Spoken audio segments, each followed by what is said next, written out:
And welcome to a playoff edition of Overtime on the Ice. I'm Jenna Harner, joined by Phil Bourque and Dejan Kovacevic. Guys, we knew it was trending to be towards they were going to play the Rangers, obviously. Obviously, that's happening now. We know the schedule. We know everything.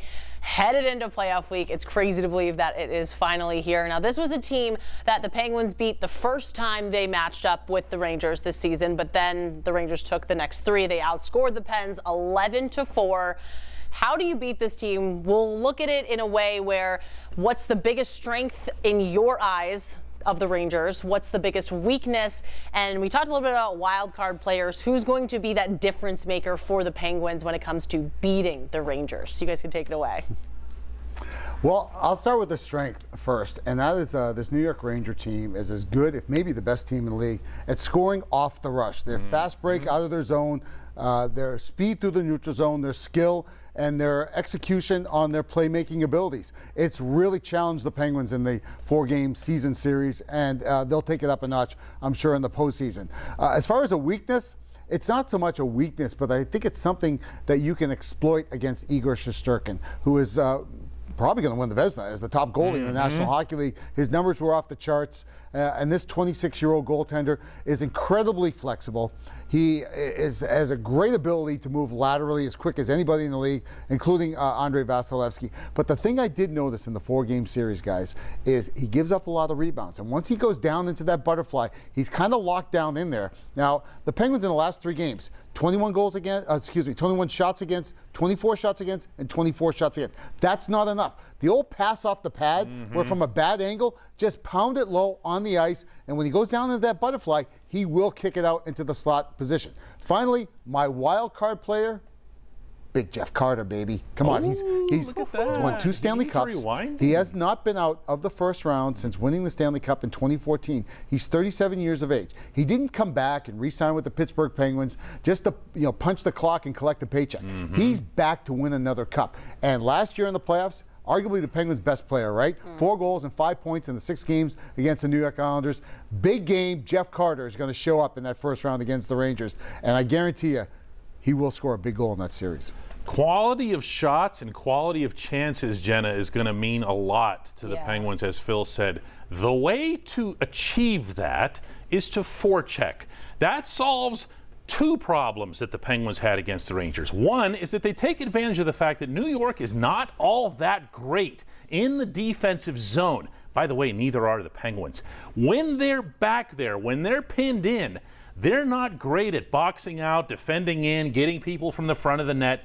You have to take advantage of that if you're the Penguins. The other way in which it benefits the Penguins, and this was the thing we talked about the transition game that really hurt, was they would let the Rangers defensemen just basically stand there like it was a morning skate. Remember, Phil, the pass Adam Fox made where it was just like he just stood there like he was just upright and went, which of Artemi Panarin or Chris Kreider should I hit up there? And he fires a puck up and oh, what do you know? It's a 2-on-1. Well, how did that happen? Because no one was in Adam Fox's face.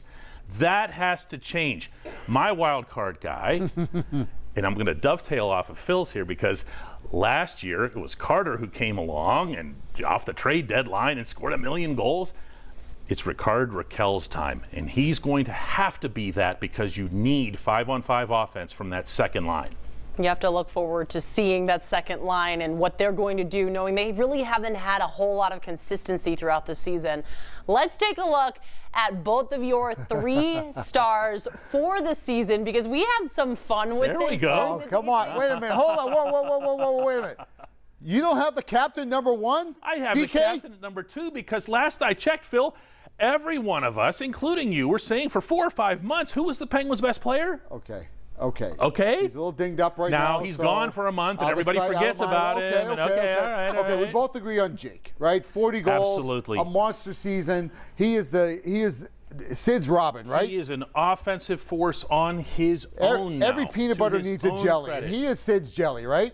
Jake Gensel? Sometimes he's the peanut butter. Okay. Where we different a little bit, right? You took Jarry. I gave 58 in your program. Chris Letang, one big hug. I love that pick. Yeah, and I love your Jarry pick. I do love your Jarry pick. Well, go ahead and confess why you would pick Letang. Well, because I've been tough on him. There's a little bit of guilt involved here, a little bit. I've been tough on him because my expectations are so high. That's Yes, why. and they should and be. And he's really taken the rough edges around his game. What at this part of his career, to have the consistency, to have the big play ability, and still log those ridiculous numbers that we take for granted here in Pittsburgh. 25, 26, 27. On you all go three to overtime, teams, all and special teams, and all everything. the special teams. Yep. Right, and there's no drop off.